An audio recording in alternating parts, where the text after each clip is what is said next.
감싸네. 창밖으로서 우울의 소리 들리네. 초심 가득 품고 다시 시작해. 밝은 종의 희망찬 모닝콜이 울리네. 희망의 노래가 온 세상 울려. 모두의 하루가 빛나길 빌어. 밝은 종의 모닝콜이 나갈 해. 오늘도 우린 함께 할 수 있어. 바람 속에 담긴 따뜻한 말들, 도시 속에 퍼진 꿈의 울림. 조심 잃지 않고 걸어갈 때 밝은 종의 모닝콜이 우릴 깨워. 희망의 노래가 온 세상 울려. 모두의 하루가 빛나길 빌어. 밝은 종의 모닝콜이 날게 말해. 오늘도 우린 함께 할 수 있어.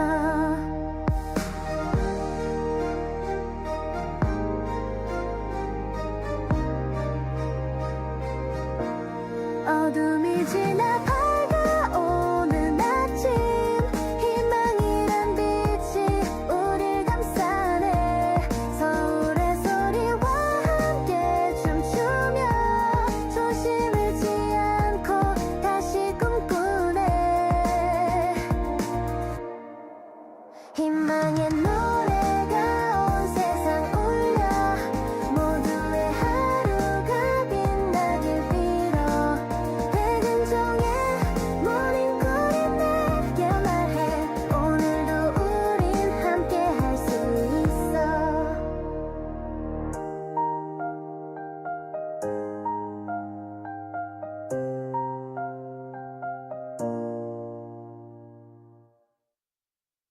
새벽빛이 내 맘을 감싸네. 창밖으로서 우울의 소리 들리네. 초심 가득 품고 다시 시작해. 밝은 종의 희망찬 모닝콜이 울리네. 희망의 노래가 온 세상 울려. 모두의 하루가 빛나길 빌어. 밝은 종의 모닝콜이 나갈 해. 오늘도 우린 함께 할 수 있어. 바람 속에 담긴 따뜻한 말들, 도시 새벽빛이 내 맘을 감싸네. 창밖으로 서울의 소리 들리네. 조심 가득 품고 다시 시작해. 밝은 종의 희망찬 모닝콜이 울리네. 희망의 노래가 온 세상 울려. 모두의 하루가 빛나길 빌어. 진짜 대한민국을 위하여 조심 백은종의 희망찬 모닝콜 3월 12일 목요일 생방송 시작합니다. 시청자 여러분 안녕히 주무셨습니까? 어둠이 가장 짙은 시간, 누군가는 깨어있어야 아침이 오지요. 모두 잠든 이 시간, 거짓의 어둠을 걷어내기 위해 오늘도 마이크를 켭니다.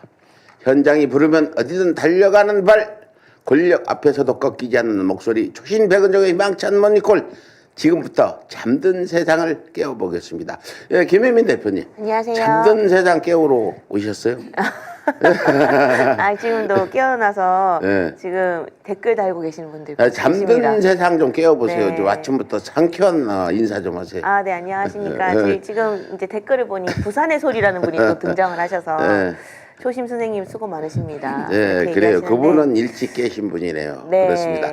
예, 오늘 첫 소식은 쌍방울 대북 송금 사건 조작 수사 의혹의 핵심 인물인 박상용 인천지방검찰청 부부장 검사가 A4지 20쪽 분량의 입장문을 공개하여 의혹을 전면 부인했습니다.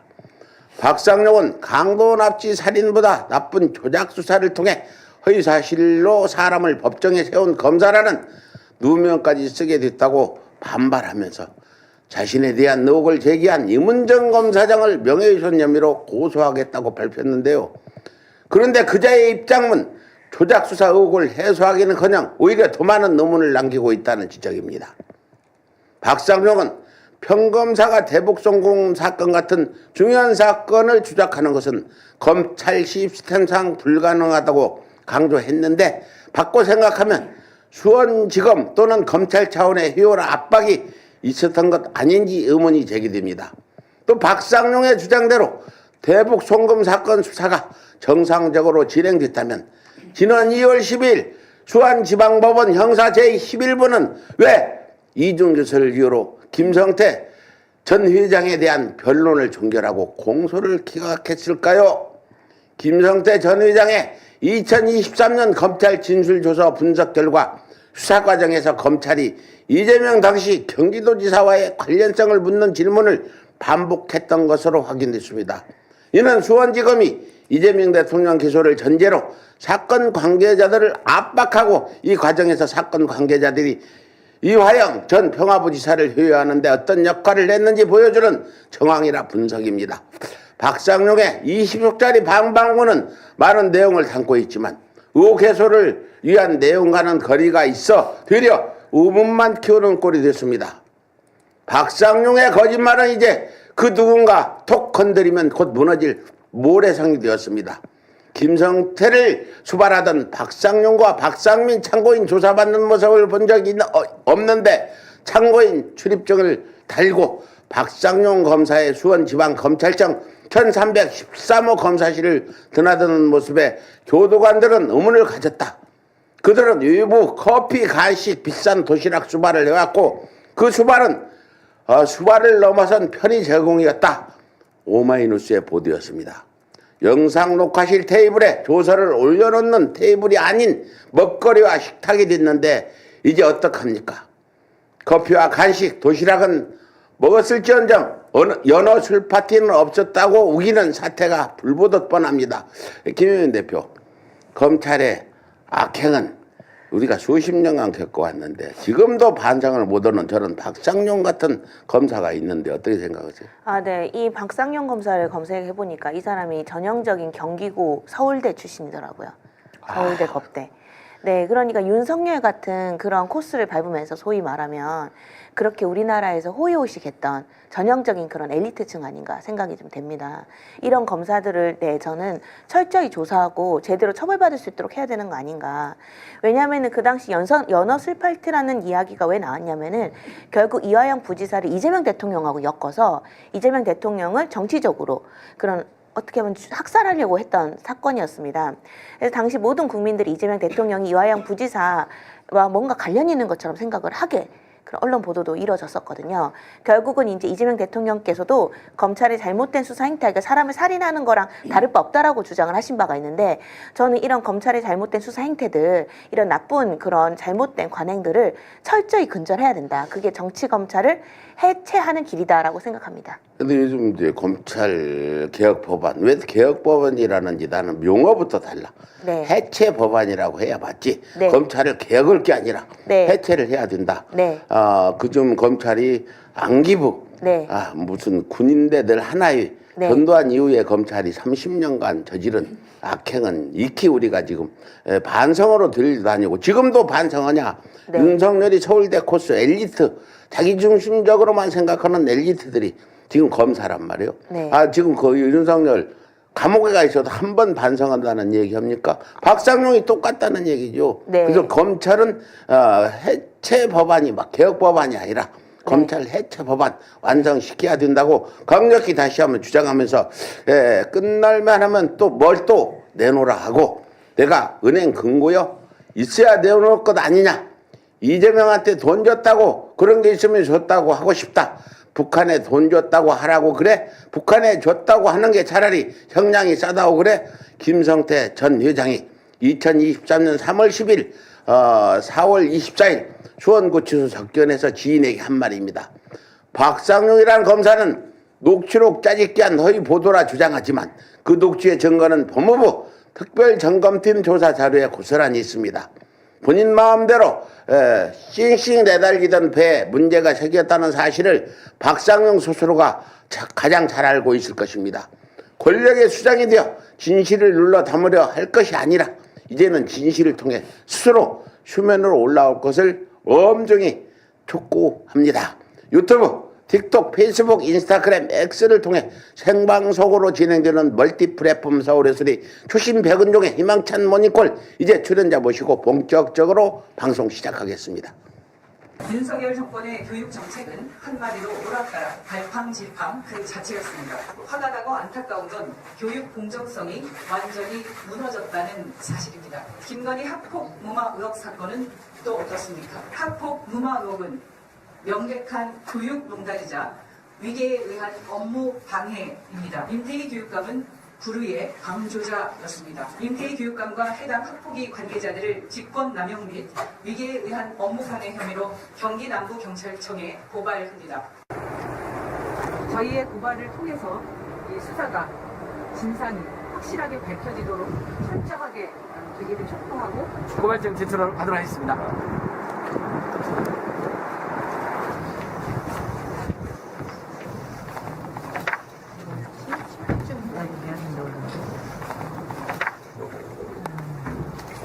고맙습니다. 네, 수고하십시오. 새해 복 많이 받으세요. 네, 접수가 됐습니다. 예, 사립 유치원 비리 잡던 사학 비리 때려잡던 유 장관의 귀환입니다. 영상 속 주인공 스튜디오에 모셨습니다. 윤혜선 부총리 겸 교육부 장관, 어서 오십시오. 안녕하세요. 예, 아이고, 이 시간에 이렇게 반갑습니다. 부지런히 깨서 방송을 시청하시는 우리 서울예술이 틱톡, 인스타그램, X, 유튜브 시청자분께 인사 좀 해주십시오.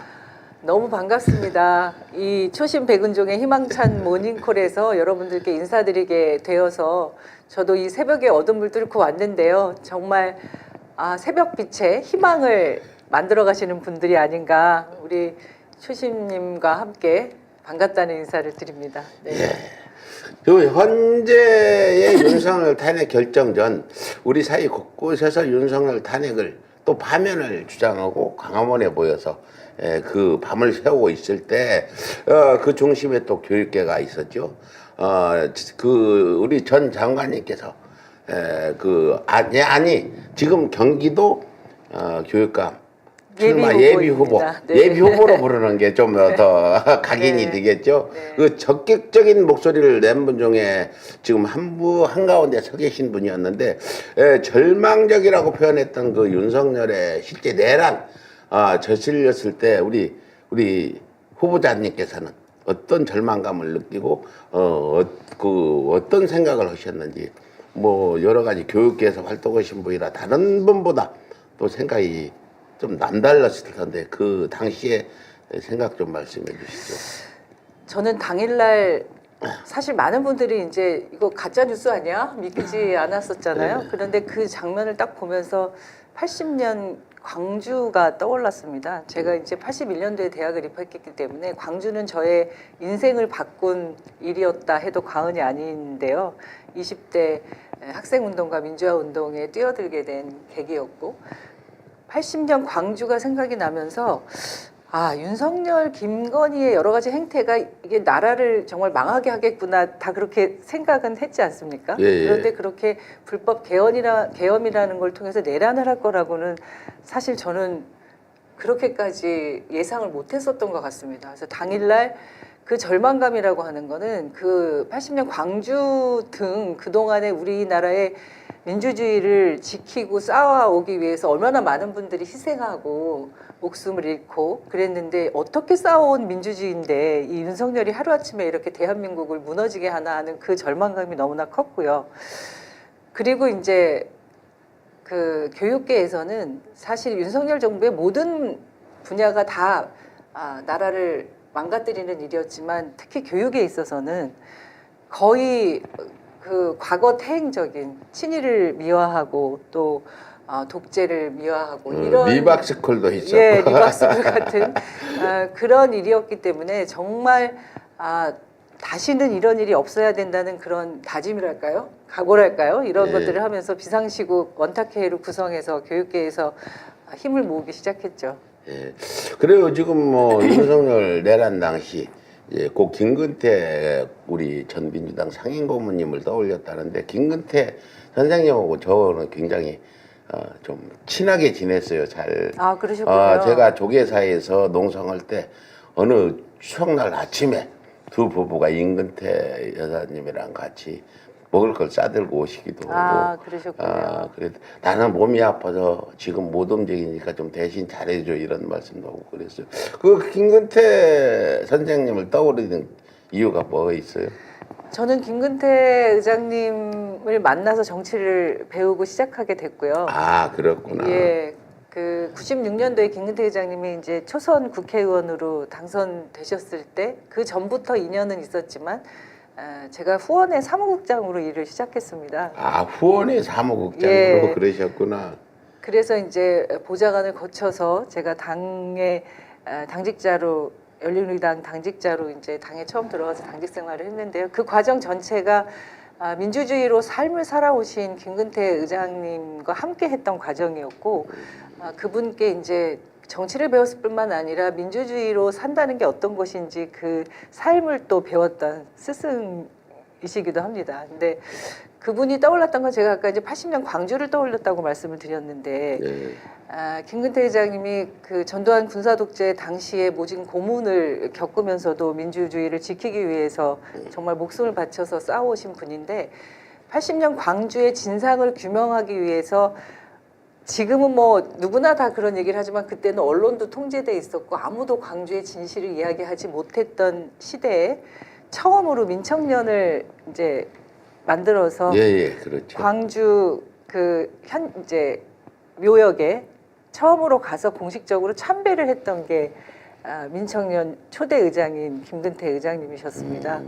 그래서 제가 그날 이제 광주 80년 장면 그 현장이 이렇게 떠오르면서 김근태 의장이 그것의 진실을 밝히기 위해서 거의 목숨을 바치고 싸우셨던 분이어서 그렇게 이제 떠올릴 수밖에 없었고 또 그날 이제 우원식 국회의장이 이제 계엄 해제 결의안 이제 국회 통과시키면서 그날 녹색 넥타이를 메고 나오셨는데 나중에 그게 이제 김근태 의장님의 유품이었다 이런 말씀하셔서 그때 이제 언론에 좀 회자가 되기도 했습니다. 예, 그 유원식 의장님도 이제 김근태 우리 선생 쪽에서 정치를 그렇게 하신 그런 분이고 같이 그렇습니다. 예. 하셨죠. 예, 예. 네. 그래서 이재명 대통령께서도 고 김근태 상임 고문님에 대해서 김근태 고문님께서 이루고자 한 세상과 저 이재명이 이루고자 한 세상이 전혀 다르지 않다.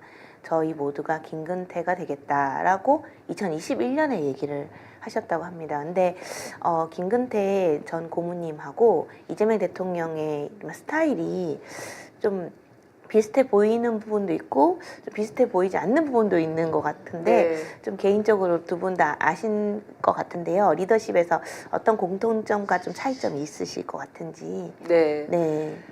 가장 큰 공통점은 제가 볼 때는 두 분이 국민의 삶, 사회적 약자를 위한 정치를 하신다는 거죠. 정치의 방향이 같다고 생각하는데 김근태 의장님이 생전에 이제 재민지산이라는 말씀을 많이 하셨어요. 정치의 본연의 임무는 그러니까 백성들의 먹고 사는 일을 챙기는 거다. 그러니까 지금 이재명 대통령께서 기본사회를 말씀하시고 국민들의 기본적인 삶의 기본권을 누리기 위한 그런 누릴 수 있는 사회를 만든다고 이제 계속 말씀을 하시는데 그 부분이 국민의 삶을 정치의 중심에 두고 정치를 하시고 그런 사회를 지향하는 역할을 하신다는 점에서 아마 이제 이재명 대통령께서도 김근태가 이루고자 한 세상이 본인이 생각하는 것과 다르지 않다 이렇게 말씀하신 것 같고요. 그런데 차이는 김근태 의원님은 굉장히 좀 진지하고 신중하신 분이고 이재명 대통령께서는 굉장히 이렇게 속도감 있게 이 실행력을 가지신 분이라서 그런 스타일의 차이는 있으신 것 같아요. 예. 그래요. 지금 이제 우리 교육부 장관도 이제 그렇게 역임하셨고 지금 또 그 경기도 교육감 출마하셨잖아요.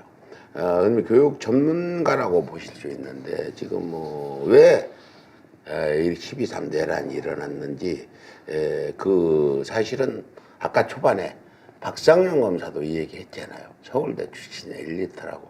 근데 많은 사람들 엘리트가 좋은 줄 아는데 대한민국 엘리트 폐해가 굉장히 심하거든요. 엘리트는 자기 중심적으로 자기가 세상에 제일 잘났다. 자기 우월감으로 사는 사람이 엘리트 같고 리더와는 차이가 좀 있는 것 같아요.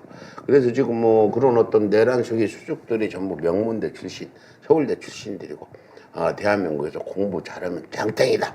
공부 잘하면 내가 왕이다는 그런 생각으로 이렇게 지금 그런 인식들이 12.3 내란까지 불러오지 않았나 이런 시각들도 있는데 어떻게 보세요? 지금 왜 이런 어떤 엘리트라는 사람들이 이런 짓을 했는지 지금도 그 엘리트 검찰들의 지금 어떤 잘못을 못하게 막으려고 지금 시끌시끌하기도 한데 어떻게 보고 계세요?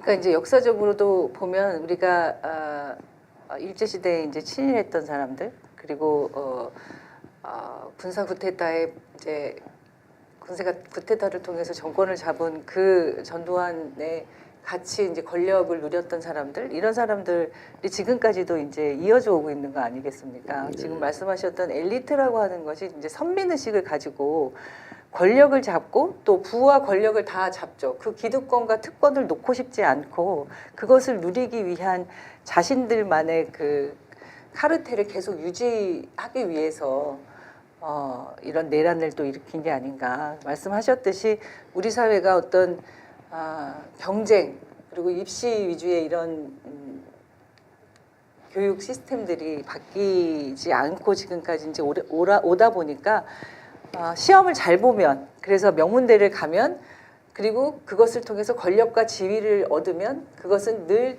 놓지 않고 자기 것이다.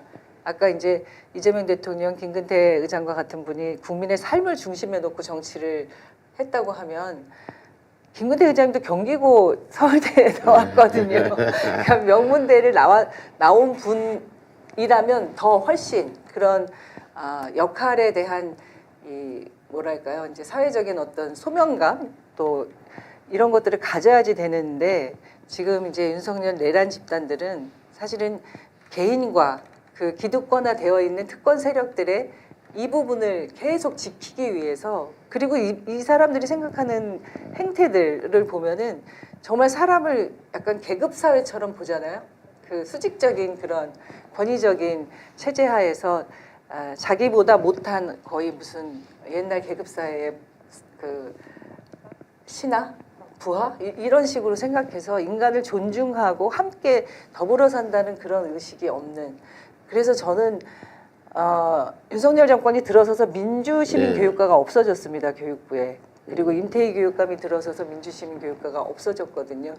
그러니까 민주라고 하는 단어가 사라졌어요. 윤석열 정권 들어선 이후에. 저기 계시잖아요. 자유민주주의잖아. 앞에 자유를 붙여가지고.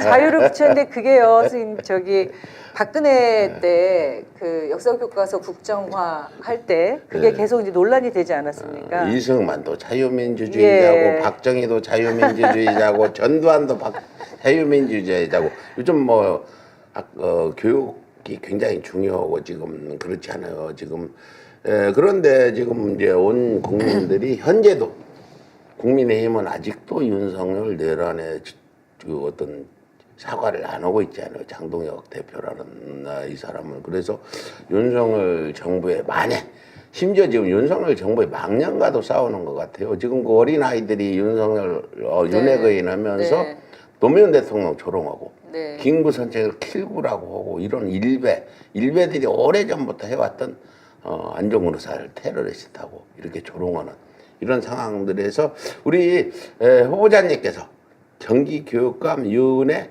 예비 후보자님께서 지금 적극적으로 싸우고 계시고 앞으로 더 싸우겠다 하고 출마하신 거 아닙니까? 이런 것들을 바로 싸우겠다 하고. 그렇죠. 근데 지금 이미 임태희 경기도 교육감 및 학교폭력대책심의 관계자들을 고발장을 냈다는데 서울의 소리가 고발도 전문이기도 한데 같이 좀 공유하면서 하시면 초심님 좋겠습니다. 같이 모실 걸 네, 그랬어요. 그때 같이 저랑 가면은 고발 전문 고발꾼 근데 그 고발장 낸 건 왜 내셨어요? 어떤 내용입니까? 아마 많이들 이제 기억하고 계실 텐데요. 김건희 그러니까 의전비서관의 자녀가 초등학교 3학년이었는데 자기보다 한 학년 아래인 이제 후배를 전치 9주에 폭행을 해서 전치 9주를 입혔어요. 그래서 저는 이제 아이들이 학교 폭력이라고 하는 것들이 사실 이제 같이 생활하다 보면은 서로 갈등할 수도 있고 뭐 싸움을 할 수도 있고 그런데 전치 9주라고 하는 게 굉장히 놀라운 충격적인 사건이었거든요. 엄청난 사건이죠. 그거는. 그렇죠. 그런데 이거를 이제 무마시키기 위해서 김승희 전 의전비서관 딸의 이제 그 학폭 사건을 무마시키기 위해서 김건희가 이제 개입을 한 거죠. 그런데 이제 임태희 교육감은 사실은 교육은 정치로부터 학교를 그리고 아이들을 지키고 보호해야 하는 역할이 이제 교육감의 역할인데 이 권력의 눈치를 보고 그 힘에 이제 굴복했다고 볼 수밖에 없는 학폭위가 열렸는데 학폭위에서 그 녹취록이 지난 국감 때 이제 공개가 됐는데 그 학폭위원들이 이 아이를 사실은 학폭이 생기면 피해자와 가해자 이 학생들을 분리시키는 게 원칙입니다. 우리가 어떤 사건이 일어나든지 피해 이제 당사자들은 분리를 시켜야지 되는데 그리고 피해자의 관점에서 이 사건을 처리를 해야 되는데 학폭위가 열리는 것도 굉장히 늦게 열렸고 학폭위원들이 이 학생을 전학시키지 않기 위해서 점수를 거의 조작하다시피 서로 사전에 맞춘 거죠. 그리고 임태희 교육감은 그것을 방조했고 나중에 모르는 일이었다 이렇게 무책임하게 전가를 했기 때문에 이제 제가 시간이 지난 일이고 이게 이제 김건희 특검에서 수사를 했는데 김건희 특검이 이제 종료되면서 경찰로 넘어갔거든요. 예. 그래서 다시 한번 철저한 이제 수사를 촉구하고 저희가 2월 22일 날 저희 변호사가 법률 대리인이 고발인 조사도 받고 왔습니다. 고발인 조사 네, 받으셨군요. 네. 우리 저기 김 대표 고발인 조사 요즘 자주 받으러 갑니다. 그래요? 고발인 같이 고발을 많이 하죠. 그런데 지금도 김승희 그러면 저희가 취재를 많이 하고 이 김건희와 과거부터 상당히 어떤 여러 가지 썸씽이 많은 그런 사람이 있었는데 그 사람 봐주기 위해서 그런 짓까지 저질렀다는 거죠. 그래서 고발을 했다. 네. 확실히 좀 처벌 좀 해줬으면 좋겠습니다. 아니 그래서 수사가 이제 이루어지고는 있는 것 같아요. 그래서 철저하게 수사를 하라고 촉구를 하고 이제 고발 많이 하셨다니까 그런데 고발했다가 이게 흐지부지 되는 경우도 많잖아요. 네. 그래서 좀 우리 초심님이 이 문제와 관련해서는 계속 좀 저기 두 눈 부릅뜨고 우리도 그렇겠지만 철저한 그 진상의 규명과 그 책임자 처벌들이 이루어지게 해야 된다고 보고 그 피해 학생은 얼마나 이 트라우마에 시달리겠습니까? 그래서 그 부분까지 포함해서 임태희 교육감은 좀 책임을 져야 되지 않나 이렇게 생각하고 있습니다. 그래. 근데 이제 김건희가 아무리 측근이라 해도 그 아이들 문제까지 이렇게 나선다는 게 저는 도저히 이해가 안 되는데 이제 임태희 교육감은 또 김건희 집사의 교육감을 자처한 거잖아요. 어떻게 보면은 집사 교육감, 그렇죠? 김건희 집사 교육감을 자처한 그렇죠. 거고 네. 그리고 또 심지어는 반성을 할 대신 재선에 또 도전하겠다고 나서고 있는데 저는 임태희 교육감이 김건희 집사 교육감을 자처한 이 당사자가 재선 도전하는 것도 저는 그 당사자, 피해 당사자에게 큰 상처일 것 같아요. 그렇죠. 네, 그래서 도대체 이게 왜 이렇게 재선 도전까지 나서는 건지 이해를 할 수 없는데 좀 어떻게 보시는지. 근데 이제 아까 처음에 저희가 이제 엘리트 권력 집단, 기득권 집단 얘기를 하지 않았습니까? 이 사람들은 권력을 사유화하는 거죠. 김건희는 자기가 권력의 정점에 이 칼을 휘두르는 그런 위치에 있다고 생각하고 모든 권력을 사적 이익을 위해서 쓰지 않았습니까? 돈과 권력을 가지고서 자기가 누릴 수 있는 모든 것을 누렸던 사람이고 그러다 보니까 교육에까지 그런 권력의 힘을 작동을 시켰고 임태희 교육감은 그것에 눈치 보고 줄서게 한 거죠. 임태희 교육감이 그래서 이제 김건희 집사교육감이다 이런 얘기까지 나왔는데 그 권력의 편에서 이제 자신의 지위, 정치적 위치 이런 것들을 유지하기 위해서 그랬지 않았을까 생각을 하고 그 임태희 교육감이 재선 도전한다고 해서 제가 아까 그 고발하면서 재선이 아니라 수사를 받아야 돼. 출마가 아니라 수사를 받아야 되는 사람이고 사실은 석고대죄를 해야 되는 상황인데 다시 교육을 책임지겠다고 나서는 게 너무 제가 생각할 때는 상식에 맞지 않다. 어떻게 이런 것에 대해서 이 사람들이 또 다 나중에 승진했거든요. 장상윤 차관 당시에 아이고. 그 교육부 차관했던 그러니까 김건희가 이제 전화해서 8시간이 아니 그렇죠?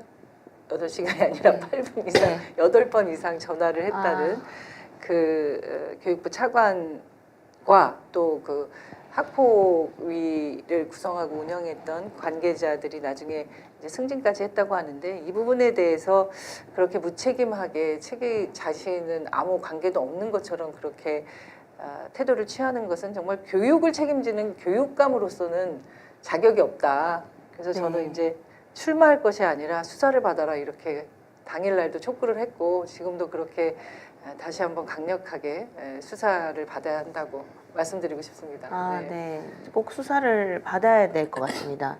왜냐면 그 아이들에게 너무 큰 상처고 그리고 이제 또 그 당시에 김건희가 사실 본인이 아이를 가지지 못한다면서 사연팔이를 막 엄청 했었거든요. 그랬던 사람이 오히려 막 이렇게 교육 문제까지 자기 측근에 교육 문제까지 그리고 그 아이가 가해자인데도 거기까지 개입을 해가지고 이렇게 소위 말하면 행패를 부리고 월권행위를 하고 직권남용죄를 저질렀다는 거는 저는 도저히 제가 딸을 키우는 엄마로서 용납을 할 수가 없다. 예, 그래요. 뭐 그렇게 생각이 용납할 됩니다. 수 없으면 2차 고발하세요. 그런데 지금 문제는 네. 저희가 보는 각도는 윤석열 정부가 이제 여러 가지 많이 대한민국을 그 흐려놨잖아요. 붕괴시킨 부분도 있고 쉽게 말하면 이제 안보도 그렇고 경제도 그렇고 그래서 이런 것들은 이재명 대통령 들어서 지금 많이 회복되고 있는데 문제는 이제 눈에 보이지 않는 교육 문제란 말이에요. 윤석열이 지금 망국적 교육으로 이렇게 해서 아이들이 지금 다수의 아이들이 이상하게 일배 성향이 돼가지고 아까 얘기했던 친일 매국 행위를 서슴없이 하면서 요즘에도 토요일이면 태극기 들고 나와가지고 윤어게인을 외치면서 그런 걸 하는 걸 부끄럽게 생각하지도 않는 이런 부분을 이번 교육감 출마하시는 분들은 심각히 고민을 하고 리박스쿨 관련해서 이런 것들 과연 교육부가 아닌 교육청이 지난 윤석열 정부 때 이런 문제에 고민을 했는지 의구심도 들어요. 진보 교육감을 포함해서 전부 다.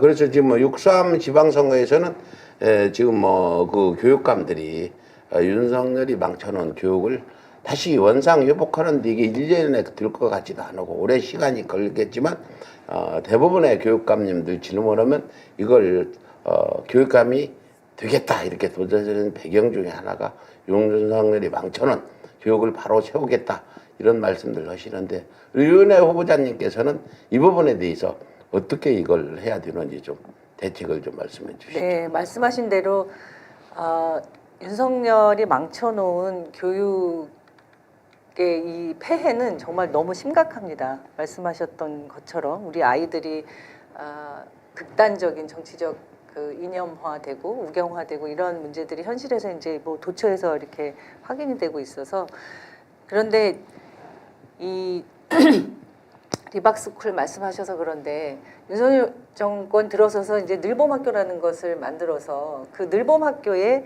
이 리박스쿨 그러니까 이승만과 박정희를 미화하고 찬양하는 이런 역사 교육을 시키는 강사를 양성하는데 경기도의 한 초등학교 교사가 그 강사 양성 과정의 강사로 참여를 했었다는 거예요. 그러니까 윤석열 정권의 그런 교육 현장을 극단적인 이념화하고 그렇게 몰아가는 늘봄학교라고 하는 이 방과 후에 이 아이들을 돌보는 공교육 시스템 내에 편향적인 그런 정치적 이념들을 가르치게 하는 그런 강사를 또 양성하는데 경기도의 한 교사가 그 직접 개입했다고 하는, 그래서 이것도 이제 철저히 좀 수사가 돼야 된다고 보는데요.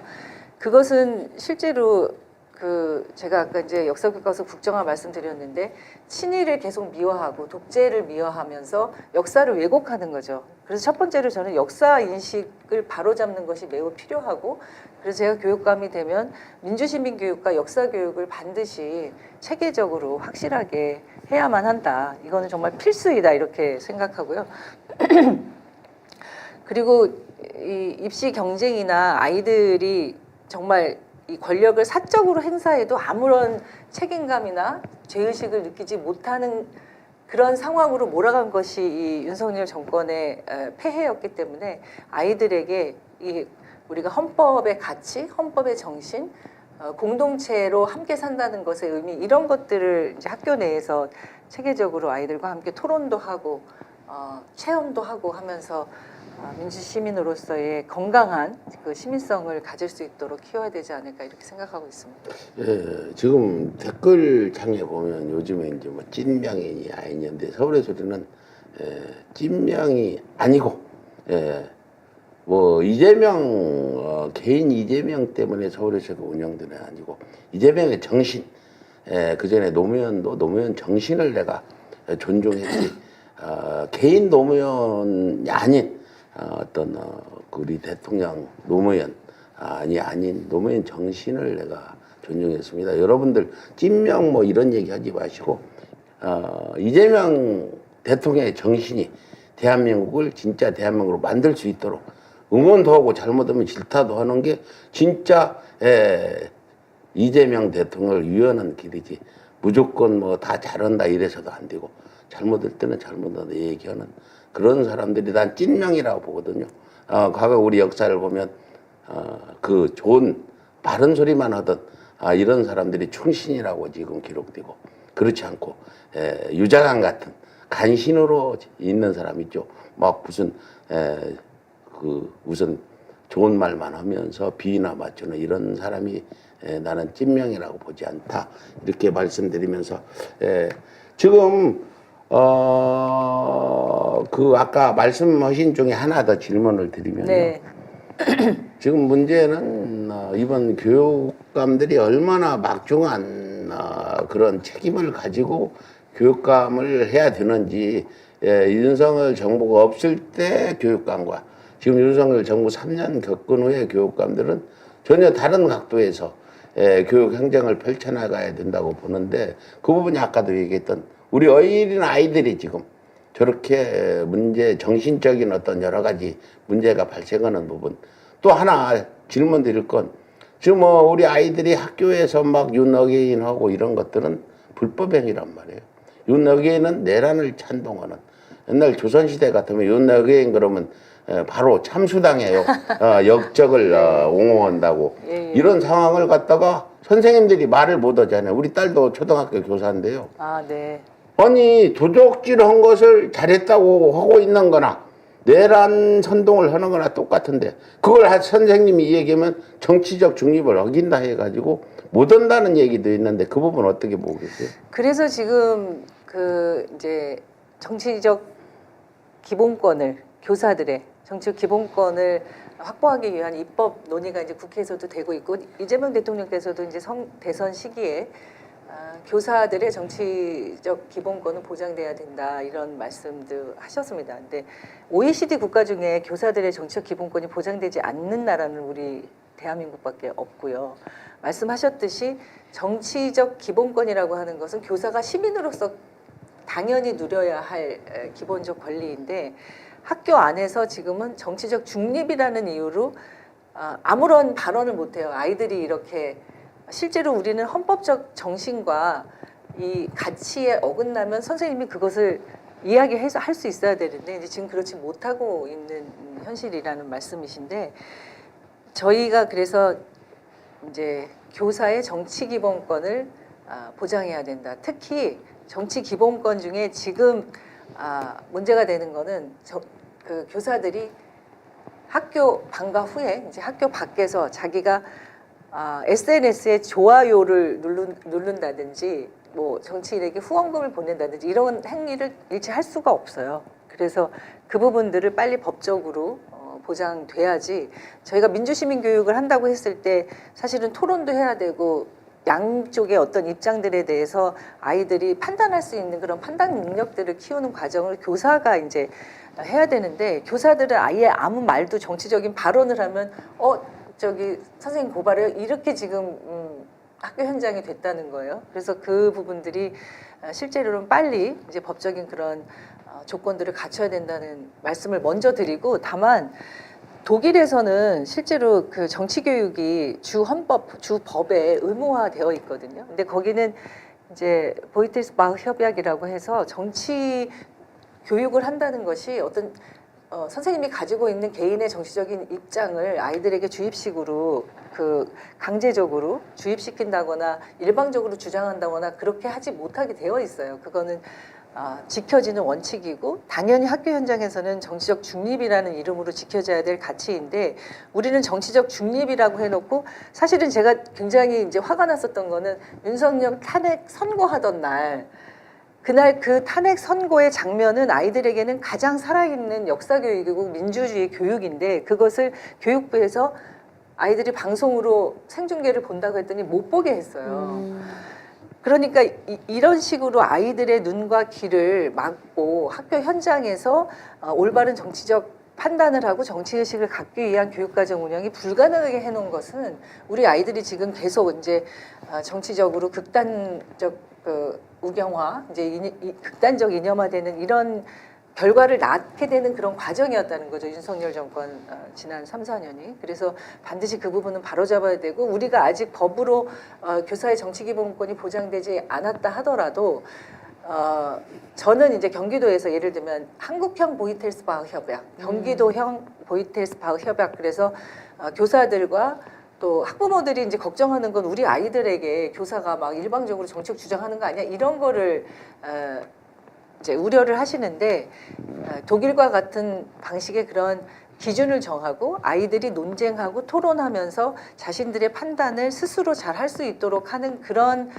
민주시민 교육의 이 과정들을 반드시 법이 통과되기 전이라도 경기도형 보이텔스바흐 협약을 통해서 학교 현장에서 이루어질 수 있도록 해야 되겠다. 그렇지 않으면 지금의 이런 현상들이 너무나 심각하기 때문에 반드시 신속하게 바로잡아야 될 필요가 있고, 그런 역할을 하고 싶습니다. 근데 지금 여기 경기교육감 출마하시는 분들이 이제 안민석 후보도 다녀갔고, 청기산 후보도 네. 다녀갔고, 박효진 후보도 네. 다녀갔고, 이제 마지막 오시는 것 같은데 다 질문 드렸어요.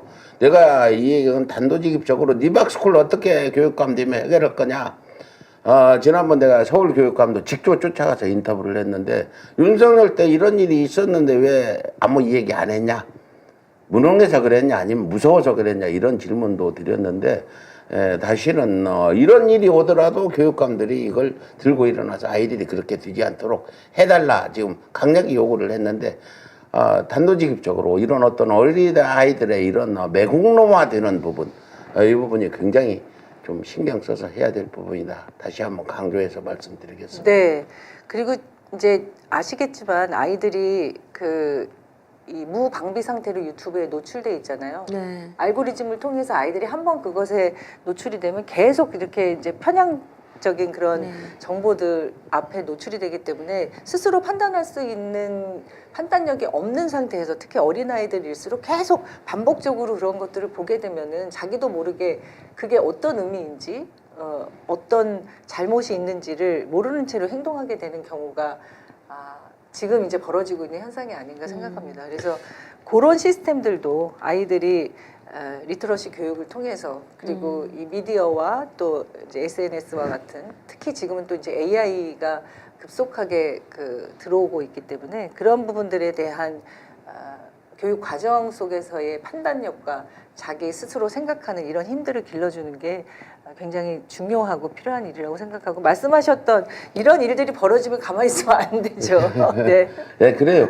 아무튼 뭐 교육감 누가 이제 당선이 되시더라도 어떤 지금 현재 이런 일들을 좀 해결해야 될 부분의 문제인데, 우리 또 네. 궁금한 거 있지 질문 그래서 좀 주시죠. 이제 지난 3.1절에 청년들하고 아주 특별한 하루를 보내셨다는 그런 걸 봤습니다. 그래서 다그쳐서 가르치는 것이 전부가 아니라는 것을 실천한 날이다. 이런 좀 평가가 있는데요. 네. 그날 어떤 일이 있었는지 궁금합니다. 제가 그날 이제 청소년들과 3.1절이잖아요. 그래서 네. 31명이 3.1km를 같이 걷자. 아. 그래서 이제 화성에서 그 만세시장, 발안 만세시장이 이제 화성에서 만세운동이 발화됐던 그 현장이거든요. 그래서 거기 만세시장에서 출발해서 제함교회, 제함리 그 3.1운동 순국 네. 기념탑, 이제 아시겠지만 제함교회에서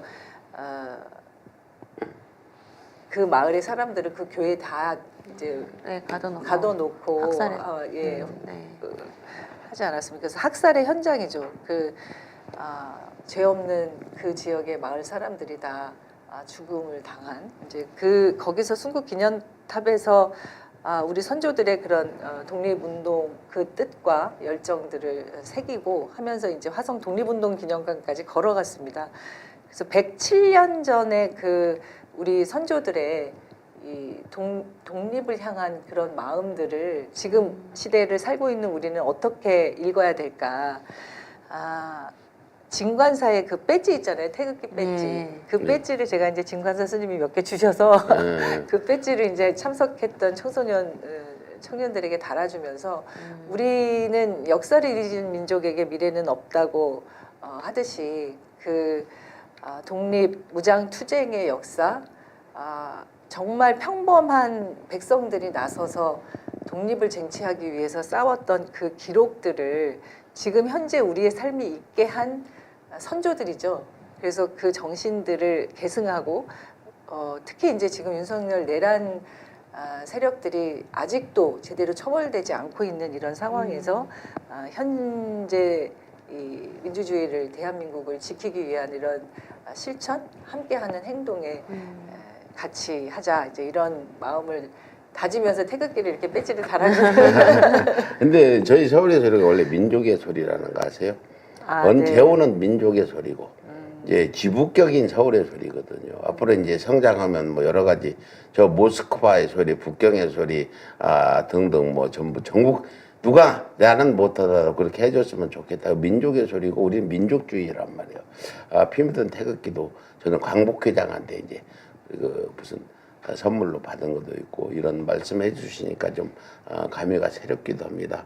지금 현재 아까 얘기했던 우리 어린아이들이 우리 독립운동사에 관련해서 존중하고 우리 국부라고 불리는 김구 선생을 존중해야 되는데 이걸 조롱의 대상으로 삼고 또 우리가 제일 전직 대통령으로서는 제일 존경을 받는다는 여론조사에 보면 제일 많이 신뢰가 있다는 노무현 대통령 조롱하는 게 놀이가 되고 이런 것들을 지금 신임 교육감들이 바로 잡아야 될 부분이고 이거는 한 10년은 있어야 고쳐질 것 같아요. 이 정신적인 퇴폐된 부분의 문제는 뭐 어떤 경제나 뭐 안보같이 금방 바꿔질 수 없이 오랜 시간이 지나야 돼서 윤석열이 흐르는 최대 피해가 그런 정신적인 우리 아이들의 문제라고 그러는데 윤회 후보님이 이제 신임 경기교육감이 된다면 경기교육은 어떻게 달라질까? 이 점을 이제 강력하게 어필해야 될 건데 꿈, 빵, 장미 이 단어들로 설명이 가능하다는 얘기 들었는데 어떻게 설명하실 겁니까? 어디에 꿈, 빵, 장미가 들어가는지 말씀 좀 해주세요. 지난 3월 8일이 이제 세계 여성의 날이지 않았습니까? 제가 이제 그날 세계 여성의 날의 상징이 사실은 여성들이 자신들의 생존권을 빵이라고 표현했던 거고요. 그리고 장미는 존엄성을 의미하는 건데 사실은 노회찬 전 의원께서 국회의원 할 때 3.8 여성의 날이 되면은 항상 빨간 장미 하나씩을 여성 의원들에게 주셨어요. 그래서 저는 해마다 이제 제가 의원 시절에 노회찬 선배님께 물론 직접 받을 때도 있고 이제 배달해서 의원실에 갖다 놓은 적도 있었는데 그런 여성의 그 존엄성을 지키기 위해서 함께 싸워주셨던 분들 이제 그렇게 기억하게 되더라고요. 그래서 이제 갑자기 노회찬 의원님 말씀이 나왔는데, 그러니까 빵이라고 하는 거는 생존권이고 이제 장미라고 하는 거는 존엄성인데. 네.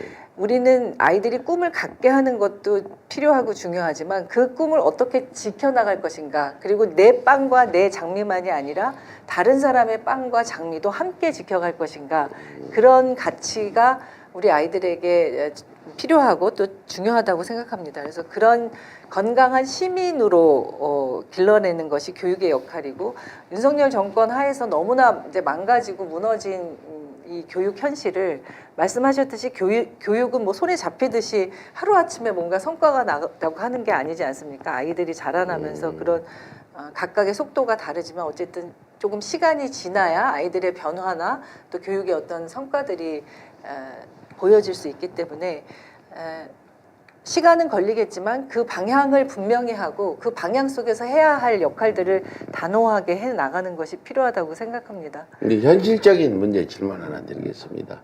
제가 이제 언론을 통해 보니까 일부 뭐 선진 국가에서는 그 지금 3살만 돼도 아이들이 이거 자꾸 세로로 그 영상을 보거든요. 근데 그 영상들이 전부 AI가 만든 가짜 영상이 많고 어떤 퇴폐적인 영상도 있고 어떤 매국적인 영상도 있단 말이에요. 이런 부분 때문에 뭐 일정 나이까지 어떤 SNS 접촉을 강제한다거나 이런 법안도 만들고 있는데 대한민국도 지금 이런 상황으로 가면은 또 AI 시대가 오면은 더 많은 AI를 이용한 가짜 뉴스들, 말도 안 되는 그냥 그 우리 살아있는 분이 얘기하듯이 그렇게 AI로 만들어서 가짜 뉴스를 펼치는 이런 부분. 그래서 그런 다른 나라의 어떤 일정 연령대까지 SNS 접촉을 좀 강제하는 이런 것들을 하는 나라 있다고 소식 들어보셨나요? 네. 이런 부분 어떻게 보세요? 뭔가 아이들을 제대로 우리가 키워야 될 거 아니에요? 일부러 우리 아이들이 잘못되면 이건 기성세대 잘못이잖아요. 아이들의 잘못이 아니야. 기성세대가 윤석열 같은 사람 찍어가지고 이렇게 만들어놨기 때문에 우리가 책임지고 우리 아이들의 미래를 제대로 만들어줘야 된다는데 그 부분 어떻게 생각하세요? 맞습니다. 우리가 교육은 늘 이제 아이들을 얘기하지만 그 책임은 결국은 어른의 몫이고, 특히 이제 저는 그 교육의 책임을 또 져야 되는 그런 사람이기 때문에 이 다른 나라들에서 SNS 금지법이 통과가 됐습니다. 호주나 또 이제 프랑스나 이런 데서도 SNS 금지하고 접촉을 못하게 이제 강제하는 이런 법들이 통과가 됐는데, 우리도 이제 스마트폰은 학교에서 이미 이제 수업 중에는 사용하지 않고 그거는 또 법이 통과가 돼서 교육 환경에서부터 좀 이렇게 거리두기를 하게 됐는데, 이 제가 이제 청소년들하고 이 문제를 가지고 한번 토론을 해봤어요. 청소년들의 의견은 어떤지. 그러니까 SNS가 주는 폐해를 너무나 잘 알고 있어요. 그리고 특히 AI가 이제 전면적으로 지금 뭐 굉장히 일상생활에 이제 거의 많이 들어와 있지 않습니까? AI에 대해서는 또 우리 김혜민 선생님이 박사이시기도 하고 한데, 그러다 보니까 저는 이제 무조건적으로 강제하고 못하게 하는 규제만으로는 이게 지속 가능성이 없을 거다, 이런 생각이 들었던 게, 아이들이 그 폐해를 알고 있지만 이것을 대신해서 자기들의 어떤 새로운 문화, 새로운 놀이, 좀 더 다른 데 관심을 가지면서 사람 관계 속에서 할 수 있는 그런 장들이 펼쳐져야 이게 해소가 되면서 스스로 이제 자제하고 뭔가 자기 스스로 SNS를 하더라도 그런 비판적인 의식을 가지고 바라볼 수 있도록 하는 게 중요하지 않습니까? 그래서 법적으로 저는 이제 어린아이들은 사실은 이 초등학교까지는 SNS라든가 이런 스마트 기기나 이런 것들이 개인적으로 정말 좀 제한돼야 된다고 보고요. 거리두기를 강력하게 해야 된다고 보고, 이제 중고등학교처럼 이제 아이들이 조금씩 커나가면 자기가 필요한 시간대에 정해서 자기 책임하에 사용할 수 있도록 하는 정도의 그런 판단력과 스스로 이제 절제력을 기를 수 있는 그런 과정이 또 교육 과정에서 필요하다고 생각합니다. 예, 우리 저 김혜민 대표는 6살 먹은 아이 있잖아요. 네. 아이가 이 핸드폰 들고 나 보니까 깜짝 놀랐어요. 세로로 막 유튜브 숏폼 틀어놓고 막 돌려가다가 흥미 있으면 보고 아니면 넘기고, 우리 아들이 40이 넘었는데 그런 식으로 보고 있더란 말이에요. 지금 그게 지금 유행처럼 번지고 있는데 우리 6살 먹은 아이 핸드폰 좀 이렇게 못 보게 좀 하고 그럽니까? 그냥 놔둡니까 보라고? 아니죠. 그러니까 이게 그건 좀 핸드폰과의 전쟁이죠. 예. 모든 어머니들의 집에서. 예. 그게 이제 핸드폰을 안 보여주면 네. 사실은 계속 놀아줘야 되니까 힘들고 네. 근데 또 핸드폰 한번 보여주기 시작하면 네. 너무 보여달라고 울기까지 하니까 사실은 우는 게 몇 개 안 되는데 유일하게 우는 게 그 핸드폰 보는 거기 때문에 예. 좋은 것만 보면 좋은데 네. 안 좋은 게 너무 그게 많아서 쉽지가 않고 네. 핸드폰에 중독이 되면은 이제 그때부터는 뭐 이게 근데 뭐 엄마로서 그 아이들의 네. 그 지금 학교도 안 가는 네. 1살부터 그럴 거야. 2살, 네. 3살, 네. 4살 유치원도 안 갈 나이부터 그런 건 엄마들이 통제할 수밖에 없는데 네, 그게 이제 상당히 저는 우려되는 부분이에요. 맞벌이 하고 하면은 진짜 쉽지 않고 계속 애를 보고 있을 수도 없습니다. 이게 그래서 핸드폰을 저는- 안 주면 될 거 아니에요. 그게 쉽지가 않아요. 아니 태어날 때부터 핸드폰을 아는 건 아니고 모르잖아. 네. 그럼 핸드폰을 안 알려주면 돼. 4살, 5살까지. 그렇죠. 예, 이제 외동을 키우다 보면 특히 좀 어려운 게 애들끼리 놀지 않으니까 네. 엄마가 놀아줘야 되니까. 그래서 그렇군요. 제가 여기서 좀 AI 할 때 AI가 사실은 부정적인 것도 되게 많은데 긍정적인 부분은 이제 업무의 효율하거든요. 그래서 저는 이제 교사를 위한 AI라든가 특히 이제 그런 것들에 대한 얘기들이 많이 나오는데 특히 행정 AI 이런 도입을 또 얘기하셨던데 네. 좀 그 부분에 대해서 좀 설명해 주시면 좋을 것 같아서. 네. 네. 그러니까 이제 이런 디지털 기기, 뭐 SNS, AI 이런 것들이 사실은 굉장히 이제 걱정스러운 지점들이 있습니다. 네. 그래서 여기에 이제 몰입해서 어떤 그 종속되는 것이 아니라 이것의 주인이 돼서 기술을 네. 활용할 수 있는 능력, 기술을 자신의 기본권을 더 확장하고 지평을 넓히는 데 쓸 수 있는 그렇게 이제 제도화돼야 된다고 생각하고 그러면 학교에서는 사실 이런 부정적인 문제들을 줄이기 위해서라도 선생님들이 한 명 한 명의 아이들에 더 집중할 수 있어야 되고 그러려면은 선생님들이 지금 갖고 있는 행정 부담들을 전폭적으로 이제 덜어내야 된다. 그런데 지금 이제 AI 이 기술이 워낙 이제 발전하다 보니까 그런 행정 업무를 AI로 대신 공공 AI 시스템을 도입해서 행정을 이제 선생님들로부터 이렇게 해방시킬 수 있는 그런 것들이 가능해졌더라고요. 그래서 저는 공공 AI 시스템을 도입해서 아이들에게는 학습 그리고 진로 설계를 AI를 통해서 지원받을 수 있는 시스템을 도입하고 선생님들한테는 제가 지난 월요일 날 이제 선생님들에 대한 공약을 발표를 했는데 AI 그 비서죠 한마디로. 그래서 이제 여러 가지 반복적인 어떤 공문을 처리한다든가 반복적인 문서를 작성하는데 맨날 처음부터 다시 해야 하는 이런 업무들 정말 쌓이는 서류들을 매일매일 그렇게 시간을 쪼개서 해야 되는 이런 일들은 이제 없도록 하자. 그래서 공공 AI 시스템 도입이 그런 기술을 활용하는 것이 선생님들로 하여금 아이들이 지금 굉장히 이제 심리 정서적인 이런 이제 SNS의 폐해가 또 관계 속에서 대화하거나 소통하지 못하고 아이들이 굉장히 고립화되고 개별화되고 이런 문제들이 생겨나고 있거든요. 그래서 선생님들이 아이들이 학습만이 아니라 심리 정서와 진로까지를 정말 이렇게 맞춤형으로 지원하기 위해서는 선생님들부터가 이제 그런 시간을 확보해야 되기 때문에 이제 공공 AI 시스템 도입해서 행정 업무로부터 선생님들을 해방시키자 이제 이런 말씀을 드렸습니다. 네. 그 지금 이제 경기교육감 지금 진보 쪽만 해도 지금 여기 다녀가신 분 다 네 분 다 다녀가시고 마지막으로 그러니까 오신 제가 것 같은데. 마지막으로 왔네요. 네. 진짜 이제 서울시장 부르짖으시지. 후보도 지금 박주민 이런 후보들 갔는데 정원호 후보도 올 거예요 앞으로. 네. 이제 기본적으로 그 다 오셔서 말씀하시는데 이제 교육감 선거에 관심이 커졌는지 다른 그 관심만 있는 건지 모르지만 매우 중요한 교육감 선거라는 걸 다시 한번 여러분께 말씀드리면서 근데 이 교육감 선거가 교육 비전이나 정책 경쟁보다 정치권 어떤 경력들이 더 우선시되고 현 지금 경기교육감도 국회의원하던 정치가 가고 있다. 교육하고는 전혀 관련 없는 그래서 잘못 오고 있는 상황이라고 다들 얘기하잖아요. 근데 이제 그 교육과 정치 간 중요한 상관관계 강화하고 있는 말이다. 이런 얘기도 있고 하는데 그 정치권이 전면에 부상하고 있는 부분에 대해서 어떤 입장이신가요?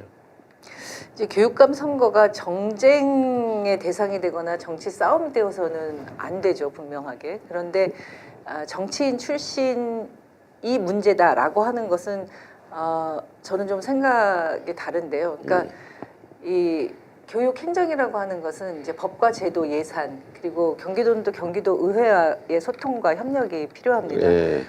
그러니까 제가 말씀드리는 것은 정치력이죠. 정치력이라고 하는 것은 현재의 문제를 풀기 위한 여러 가지 소통과 또 중재와 합의와 그것을 또 책임지는 그런 과정들이 이제 정치력이라고 생각하는데 지금 인테이교육감은 사실 교육과 관련해서는 행정을 해본 경험이 없습니다.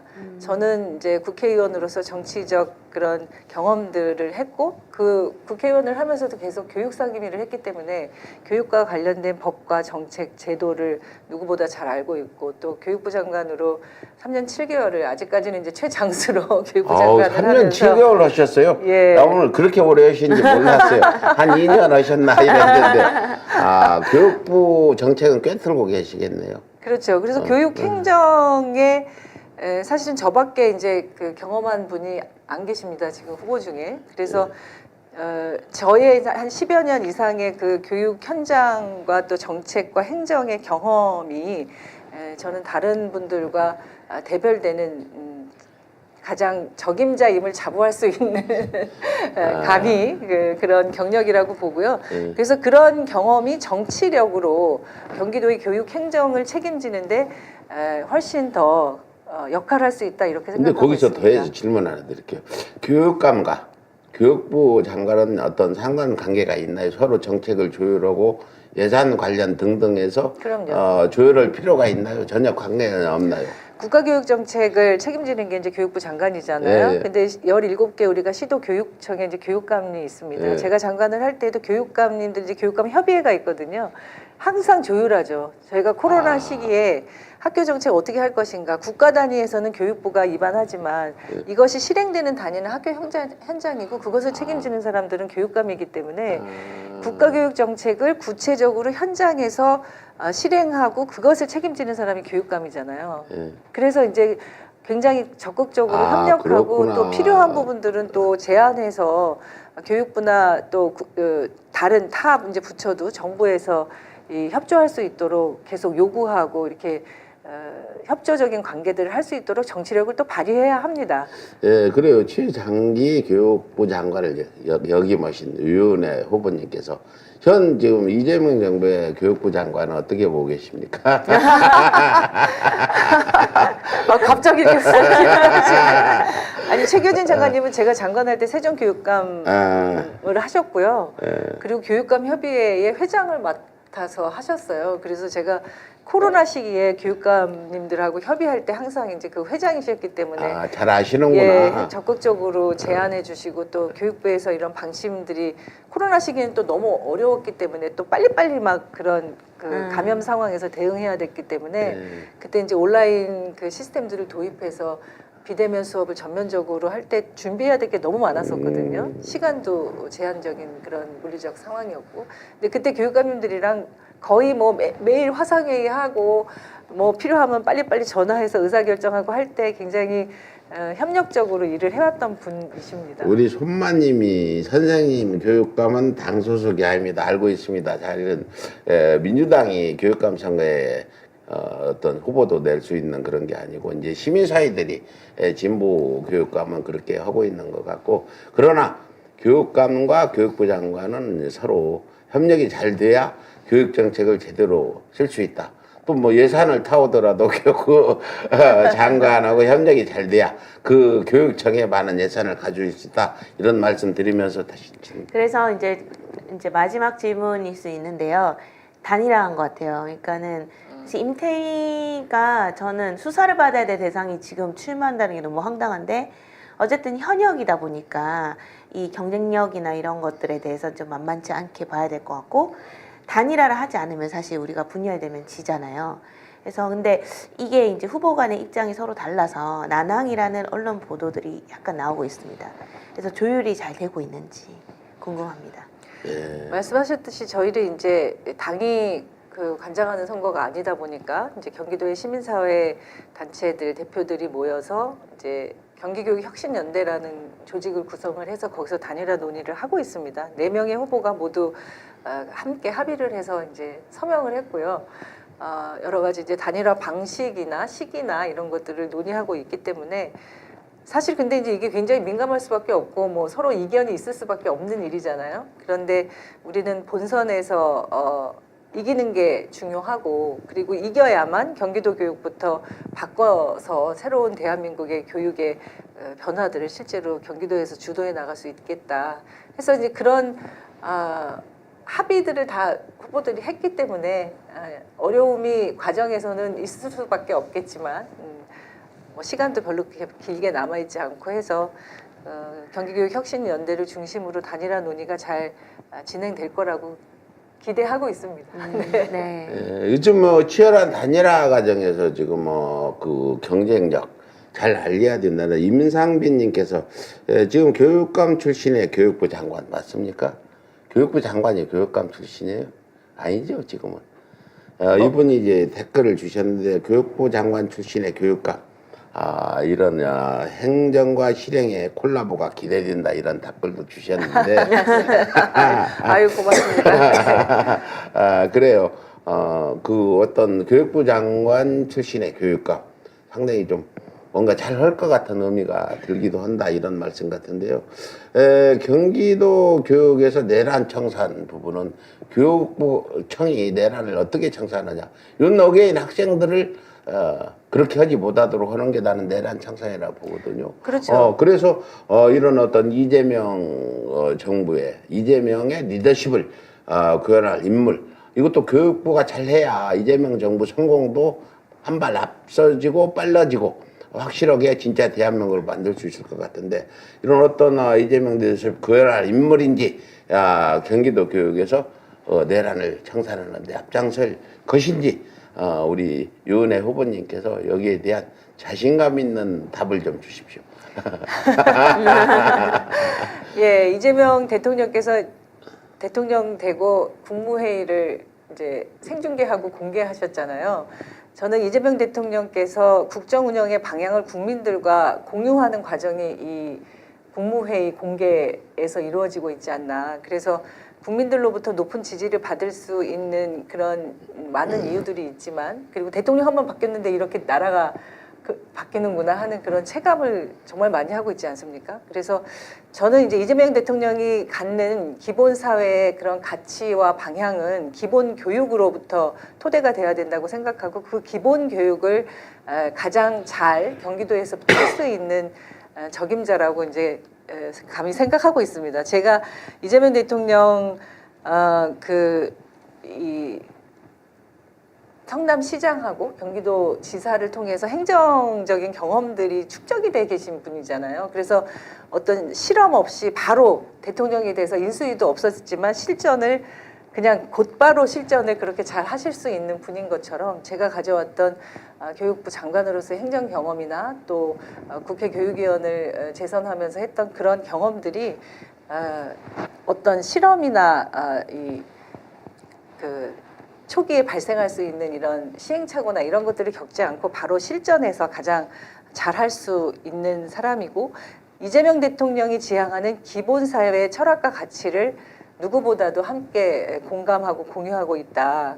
그렇게 말씀드리고 싶습니다. 그리고 이재명 대통령께서 가지고 있는 추진력과 이런 실행력이 사실은 저를 보면 사람들이 좀 부드럽기만 한 거 아니냐 이렇게 생각하는 사람들도 있는데 아까 처음에 이제 저를 소개시켜 주시면서 유치원 회계 비리 바로잡고 또 사학 혁신 이루고 또 고교 무상교육이라든지 국가교육위원회라든지 이렇게 굵직굵직한 그 묵었던 십수년씩 묵어왔던 교육 현안들 개혁 과제들을 제가 장관하면서 다 신속하게 그리고 강력하게 단호하게 조치를 취하면서 이루었던 성과들이 있기 때문에 저는 이재명 대통령께서 보여주시는 그 국민과의 소통, 현장과의 끊임없는 소통들을 경청하고 소통하는 것들을 그동안에도 저의 일을 하면서의 원칙으로 삼아왔기 때문에 그런 부분들을 함께 이재명 대통령이 국정 운영하면서 성공적으로 이 대한민국을 이끌어 가실 수 있게 하려면 정말 교육이 뒷받침돼야 되지 않습니까? 당연하죠. 교육이. 그래서 그 교육을 경기도에서부터 또 이재명 대통령께서 지사를 지냈던 경기도이기 때문에 특별히 더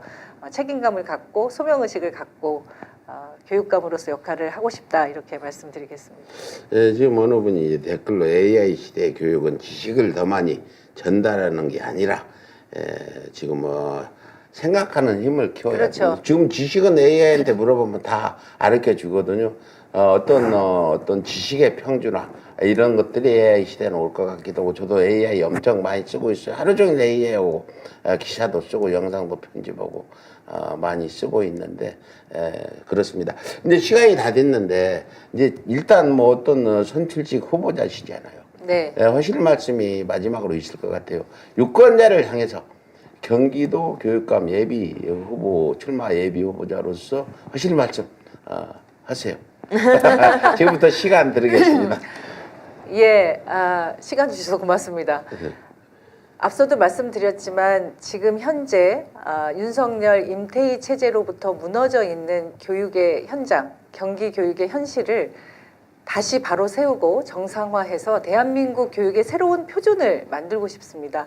이재명 대통령이 경기도 지사하면서 또 교육 사업들을 시장 때 또 도지사 때 굉장히 많이 하셨어요. 그런 것들도 다 무너졌기 때문에 우리 아이들 한 명 한 명이 자신의 꿈을 마음껏 펼칠 수 있는 그런 경기 교육, 기본 사회의 토대가 되는 기본 교육, 그리고 지금 말씀하셨던 AI 시대에는 지식의 전수가 아니라 생각하는 힘, 사유할 수 있는 그런 능력을 키우기 위해서 기본 독서를 저는 축으로 해서 역사교육, 민주시민교육을 반드시 이뤄내고 우리 대한민국의 국격을 다시 회복하고 우리 아이들이 정말 자긍심을 가지고 건강한 민주시민으로 자라날 수 있도록 한번 믿고 경기도 교육을 맡겨주시길 부탁드리고 책임 있게 잘 하겠다는 말씀 드립니다. 예, 뭐 앞으로 이제 그 예선 본선까지 잘 해서 승리를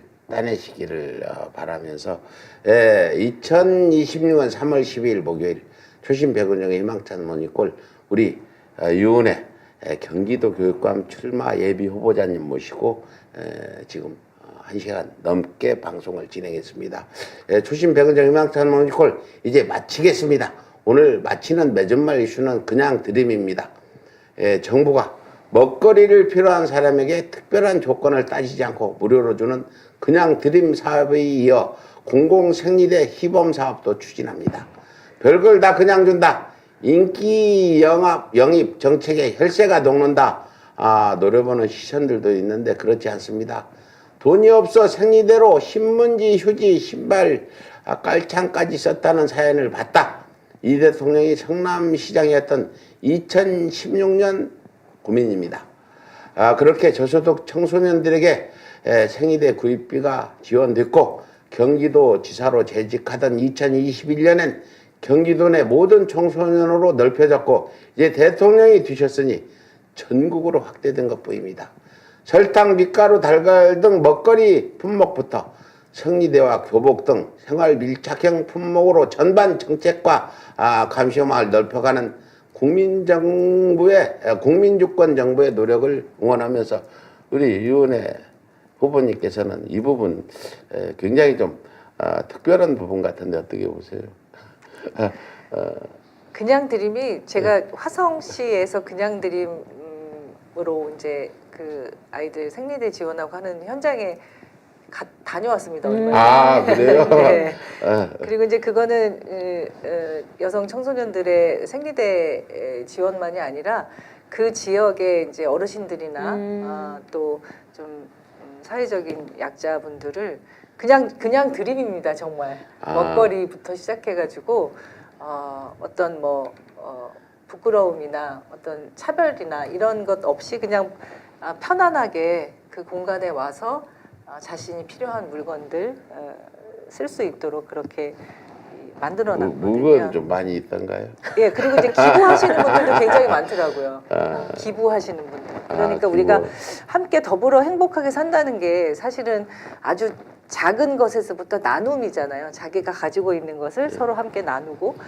그래서 화성시장께서 이제 그거를 화성시에서 먼저 시작해서 센터를 만들어가지고 그런 운영하는 그런 행사를 한번 해가지고 제가 그때가 이제 대통령께서 그 여성 청소년 생리대 말씀하셨던 그 시기였기도 했고요. 그래서 한번 다녀온 적이 있는데 이런 것들이 전국적으로 다른 지역에도 많이 확산이 되고 우리의 어떤 함께 사는 그런 문화들을 만들어 나가기를 기대하고 있습니다. 예, 우리 대한민국의 사소한 어떤 그런 문제 때문에 어려움을 겪는 분들을 위해서 만든 것 같습니다. 우리 김혜민 대표도 여성으로서 이런 소식 들으면 어떤 생각이 들어요? 과거에 없던 일이잖아요.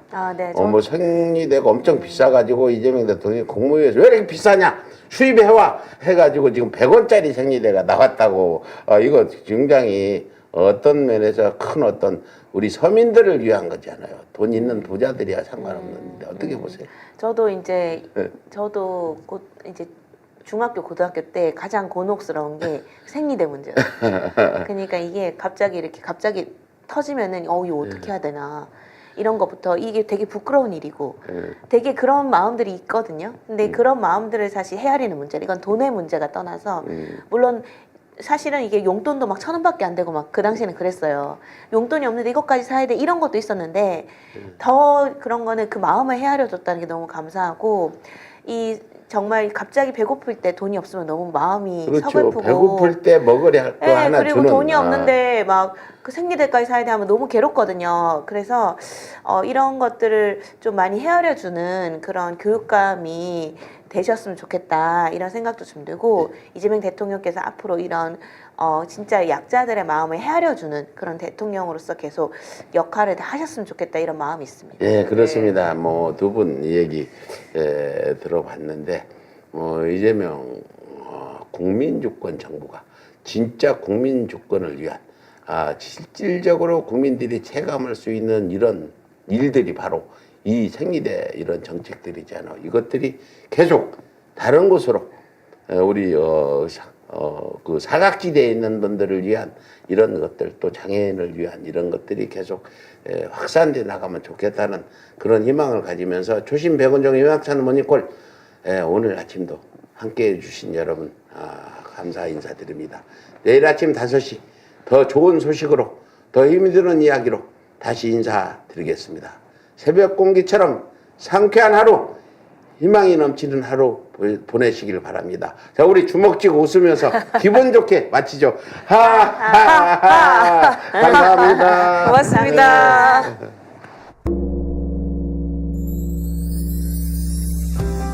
150만 구독자와 함께 걸어온 민족언론 서울의 소리. 우리는 오늘 새로운 얼굴로, 새로운 마음으로 다시 출발합니다. 탄압과 내란의 혼란 속에서도 멈추지 않았던 이유. 국민이 주인인 나라, 민주시민의 목소리, 국민 주권의 시대를 지키기 위해서였습니다. 이제 서울의 소리는 더 넓은 무대로 나아갑니다.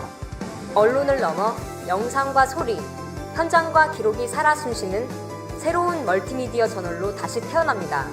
진실을 말하고 거짓을 바로잡으며 시민과 함께 만드는 언론. 그 사명과 각오를 마음에 새기며 서울의 소리는 오늘 또 한 번 새롭게 출발합니다. 함께 걸어온 길처럼 앞으로의 길도 시민 여러분과 나란히 가겠습니다. 서울의 소리. 우리가 다시 시작합니다.